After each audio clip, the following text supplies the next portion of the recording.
हर हर महादेव। आज हम आपके लिए लेकर आए हैं भारत के प्रसिद्ध ज्योतिर्लिंगों के इतिहास की कहानी। और आज जो है ये 5वां पार्ट है और भारत के 5वें प्रसिद्ध ज्योतिर्लिंग जिसका नाम है केदारनाथ, आज उसके बारे में जानेंगे। पहले के 4 ज्योतिर्लिंगों की कहानी अगर आपने नहीं देखी है तो वो वीडियो भी आप इसके वीडियो की डिस्क्रिप्शन में जाकर देख सकते हैं। आइए केदारनाथ ज्योतिर्लिंग के बारे में आज जो है वो उसके इतिहास की कहानी जानते हैं। केदारनाथ ज्योतिर्लिंग मंदिर भारत के उत्तराखंड में हिमालय में स्थित है। यह मंदिर जो है वह हिंदुओं के पवित्र तीर्थ स्थलों में से एक है। केदारनाथ ज्योतिर्लिंग मंदिर प्राचीन और भव्य मंदिर उत्तराखंड के 4 धामों में से एक और 5 केदारों में से एक है। भारत में भगवान शिव के 12 ज्योतिर्लिंग हैं, उनमें से केदारनाथ जो मंदिर है वह 5वां ज्योतिर्लिंग है। मंदिर में स्थित शिवलिंग बेहद प्राचीन है। हिमालय की गोद में अत्यधिक बर्फबारी के कारण जो है यह मंदिर 6 महीने में खुलता है और केदारनाथ ज्योतिर्लिंग मंदिर केवल अक्षय तृतीया से कार्तिक पूर्णिमा पर नवंबर के बीच ही खुला रहता है। केदारनाथ मंदिर उत्तराखंड के रुद्रप्रयाग जिले में स्थित है। यह मान्यता है कि ये केदारनाथ धाम, इसमें स्वयंभू शिवलिंग स्थापित है। स्वयंभू शिवलिंग का अर्थ होता है कि जो स्वयं प्रकट हुआ है। केदारनाथ मंदिर का निर्माण पांडव राजा जन्मेजय ने करवाया था। बाद में आदि गुरु शंकराचार्य ने भी इसका मंदिर का जीर्णोद्धार करवाया। गिरिराज हिमालय की केदार नामक चोटी पर यह स्थित है और यह जो 12 ज्योतिर्लिंगों में सबसे ऊंचा ज्योतिर्लिंग है केदारेश्वर ज्योतिर्लिंग। केदारनाथ धाम और मंदिर जो है यह तीनों तरफ से पहाड़ी से घिरा हुआ है। एक तरफ करीब 22,000 फुट ऊंचा केदारनाथ है तो दूसरी तरफ 21,600 फुट ऊंचा खर्च कुंड है और तीसरी तरफ है 22,700 फुट ऊंचा भरत कुंड। न कि सिर्फ पहाड़ बल्कि यहाँ पर 5 नदियों का संगम भी है। वो नदियां हैं मंदाकिनी, मधुगंगा, क्षीरगंगा, सरस्वती और स्वर्ण गौरी। इन नदियों में से कुछ का तो अब अस्तित्व ही खत्म हो चुका है, लेकिन अलकनंदा की सहायक मंदाकिनी नदी आज भी मौजूद है। इसी के किनारे जो है वो केदारेश्वर धाम बसा हुआ है। यहाँ पर सर्दियों में भारी बर्फबारी होती है और बारिश में बहुत ही अधिक पानी भी रहता है। शिव पुराण की कोटि रुद्र संहिता में यह लिखा गया है कि पुराने समय में बद्री वन में विष्णु भगवान के अवतार नर नारायण पार्थिव शिवलिंग बनाकर उनकी रोज पूजा किया करते थे। नर नारायण की भक्ति से प्रसन्न होकर भगवान शिव यहाँ पर प्रकट हुए थे। भगवान शिव ने नर नारायण से वरदान मांगने के लिए कहा। तब नर नारायण ने यह वरदान मांगा कि शिव जी जो है वो हमेशा यहीं पर रहें ताकि अन्य भक्तों को भी शिव जी के दर्शन आसानी से हो सके। यह बात सुनकर शिव जी ने कहा कि अब से वे यहीं रहेंगे और ये क्षेत्र केदार क्षेत्र के नाम से प्रसिद्ध होगा। केदार घाटी में 2 पहाड़ हैं, नर और नारायण पर्वत। विष्णु के 24 अवतारों में से एक नर और नारायण ऋषि की यह तपोभूमि है। दूसरी ओर बद्रीनाथ धाम है जहां भगवान विष्णु विश्राम करते हैं। कहते हैं कि सतयुग में बद्रीनाथ धाम की स्थापना नारायण ने की थी। इसी आशय को शिव पुराण कोटि रुद्र संहिता में भी दर्शाया गया है। प्रसिद्ध प्राचीन हिंदू ग्रंथों के अनुसार यह मंदिर वह स्थान माना जाता है जहां पर भगवान शिव पांडवों से बचने के लिए नंदी के रूप में जमीन में उन्होंने गोता लगाया था, जो कि कुरुक्षेत्र युद्ध के बाद उनसे आशीर्वाद मांगने आ रहे थे। पांडवों ने अपने युद्ध में जो है अपने ही कुल का नाश किया और उन्हीं के पापों की क्षमा मांगने के लिए वह भगवान शिव की खोज में थे। व्यास ऋषि ने पांडवों को बताया कि वे युद्ध में अपने ही भाइयों की हत्या के दोषी थे और उनके पाप तभी माफ होंगे जब भगवान शिव उन्हें माफ कर देंगे। सबसे पहले पांडव वाराणसी गए, जो शिवजी का पसंदीदा शहर कहा जाता है और काशी विश्वनाथ मंदिर के लिए भी जाना जाता है। वाराणसी में भगवान शिव को न पाकर पांचों भाई गढ़वाल हिमालय की ओर चले गए। वहां भीम 2 पहाड़ों पर खड़े होकर शिव जी की तलाश करने लगे। उन्होंने गुप्त काशी के पास एक नंदी को टहलते हुए देखा। भीम ने तुरंत ही पहचान लिया कि नंदी के रूप में भगवान शिव ही हैं।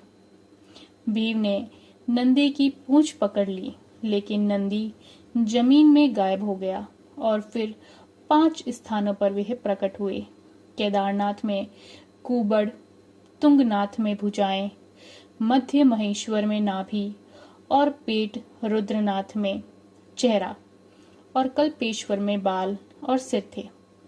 पांडवों ने शिवजी की पूजा के लिए इन 5 स्थान पर पंच केदार करके मंदिर बनाए और इससे वे पापों से मुक्त हो गए।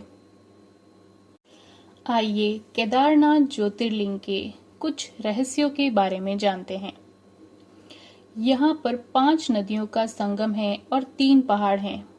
केदारनाथ जो है न केवल 3 प्राचीन पहाड़ों से घिरा हुआ है, बल्कि यहाँ पर 5 पवित्र नदियों का भी संगम होता है। यही इसकी विशेषता का कारण है कि इस स्थल की पवित्रता और भी अधिक मानी जाती है। मंदाकिनी नदी, जो कि आज भी मौजूद है, इस संगम का एक मुख्य भाग है और वह केदारेश्वर धाम के निकट बहती है। इसका दूसरे रहस्य की बात करें तो यहाँ पर जो इसकी संरचना है उसमें इंटरलॉकिंग टेक्नोलॉजी का यूज किया गया है। मंदिर की विशालकाय संरचना, जिसमें 6 फुट ऊंचा चबूतरा है, 85 फुट ऊंची दीवारें हैं और 12 फुट मोटी दीवारें शामिल है। यह बड़ी ही आश्चर्य की बात है कि इतने भारी पत्थरों को इतनी ऊंचाई पर लाकर तराशना और इंटरलॉकिंग की टेक्निक का उपयोग करना इसकी निर्माण की एक अद्भुत कला को दर्शाता है। यहाँ पर दीपावली महापर्व से जो है वो दीपक जलता ही रहता है। दीपावली के दूसरे दिन शीत ऋतु में मंदिर का द्वार बंद कर दिया जाता है और एक दीपक जो है वह अनवरत रूप से 6 महीने तक जलता रहता है। यह परंपरा केदारनाथ मंदिर के अद्भुत रहस्यों में से एक है। जब 6 महीनों के बाद में मंदिर के कपाट फिर से खोले जाते हैं तो दीपक जो है वो तब भी जल रहा होता है और यह जो है वो भक्तों और यात्रियों के लिए बड़ा ही आश्चर्यजनक विषय रहता है। इस घटना को भगवान शिव की दिव्य शक्ति का प्रतीक माना जाता है। केदारनाथ मंदिर में स्थित ज्योतिर्लिंग को जागृत शिव भी कहा जाता है, क्योंकि यह मानते हैं कि यहाँ भगवान शिव स्वयं अपनी दिव्य ज्योति के रूप में निवास करते हैं। इस लिंग में स्वयं शिव की ज्योति विद्यमान होने के कारण भक्तों का विश्वास जो है यहाँ की पूजा और दर्शन से उन्हें सीधे सीधे शिव जी के आशीर्वाद प्राप्त होता है। महाभारत के समय यानी कि द्वापर युग में इस केदार क्षेत्र में शिवजी ने पांडवों को बेल के रूप में दर्शन दिए थे। वर्तमान मंदिर का निर्माण आदि गुरु शंकराचार्य ने 8वीं 9वीं शताब्दी में करवाया था। यह जो मंदिर है वह समुद्र तल से करीब 3583 मीटर की ऊंचाई पर स्थित है। यह मंदिर हिमालय क्षेत्र में ही है और इस कारण शीत ऋतुओं में जो है वह यह मंदिर बंद रहता है। केदारनाथ मंदिर एक ऊंची चबूतरे पर बना हुआ है। मंदिर के मुख्य भाग, मंडप और गर्भगृह के चारों ओर एक परिक्रमा मार्ग बना हुआ है। मंदिर के बाहर परिसर में शिव जी के वाहन नंदी विराजमान हैं। यहाँ पर शिव जी का पूजन प्राचीन समय से चली आ रही विधि से ही किया जाता है। सुबह सवेरे शिवलिंग को स्नान कराया जाता है, घी का लेपन किया जाता है और इसके बाद में धूप बत्ती से अन्य पूजन सामग्री के साथ में भगवान की आरती की जाती है और शाम के समय भगवान शिव का विशेष श्रृंगार किया जाता है। कहते हैं कि केदारनाथ धाम का निर्माण मूल रूप से तो पांडवों द्वारा ही किया गया था। फिर इसके बाद में 8वीं ईस्वी के दौरान आदि शंकराचार्य ने इसका पुनः जीर्णोद्धार करवाया था। सदियों से केदारनाथ मंदिर जो है वो तीर्थ यात्रियों और भक्तों के लिए एक पूजनीय स्थान रहा है। भगवान शिव का आशीर्वाद लेने और धार्मिक अनुष्ठान करने यहाँ पर दूर दूर से लोग आते हैं। केदारनाथ मंदिर ने भूकंप जैसी कई प्राकृतिक आपदाओं का सामना भी किया है। 2013 की बात करें तो अचानक आई बाढ़ से यह पूरी तरह जो है वो क्षतिग्रस्त हो गया था, पर आज भी वह वैसा का वैसा ही खड़ा है।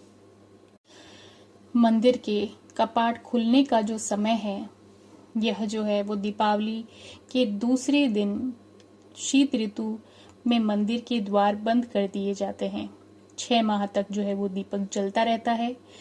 पुरोहित जो है वह ससम्मान पट बंद कर भगवान के विग्रह और दंडी को 6 माह तक पहाड़ के नीचे ऊखी मठ में ले जाते हैं।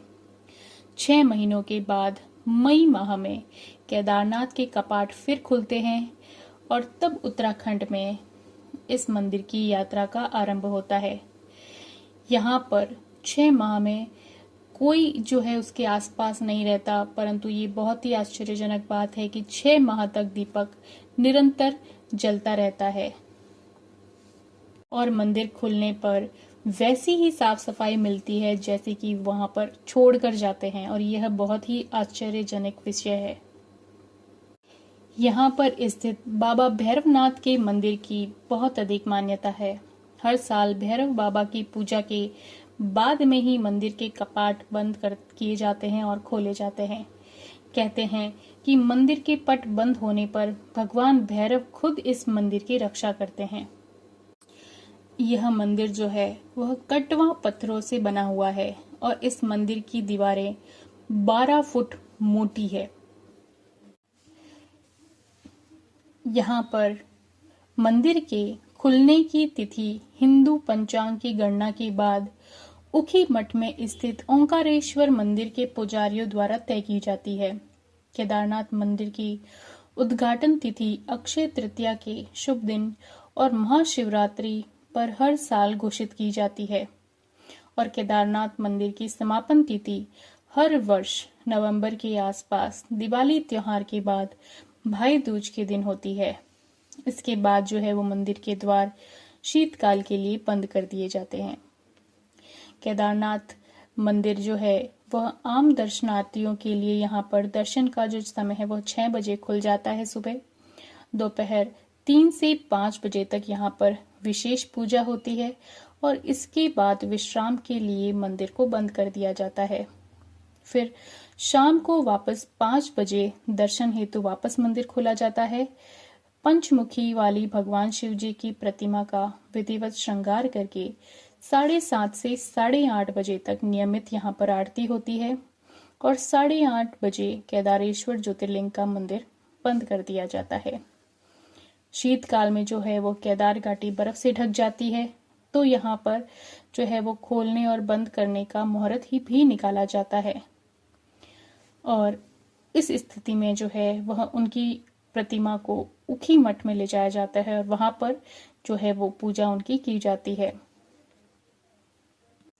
यहाँ पर यह भी कहा जाता है कि केदारनाथ में जो है वो स्वर्ग से हवा आती है, चाहे इसे हम धार्मिक मान्यता माने या वैज्ञानिक व्याख्या, कि केदारनाथ में आने वाली जो ठंडी हवा है वह निश्चित रूप से उसका एक अद्भुत ही अनुभव है।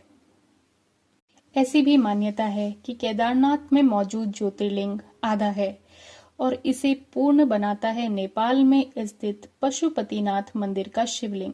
ऐसा कहा जाता है कि केदारनाथ मंदिर सबसे पहले पांडवों ने बनाया था, मगर ठंडा स्थान होने की वजह से यहाँ बना मंदिर शिवलिंग दोनों ही बर्फ के नीचे दब गए थे। भगवान शिव ने पांडवों को स्वर्ग का मार्ग भी यहीं से दिखलाया था। इसीलिए कहते हैं कि केदारनाथ धाम के दर्शन करने के बाद में मनुष्य को मोक्ष की प्राप्ति हो जाती है। हर हर महादेव।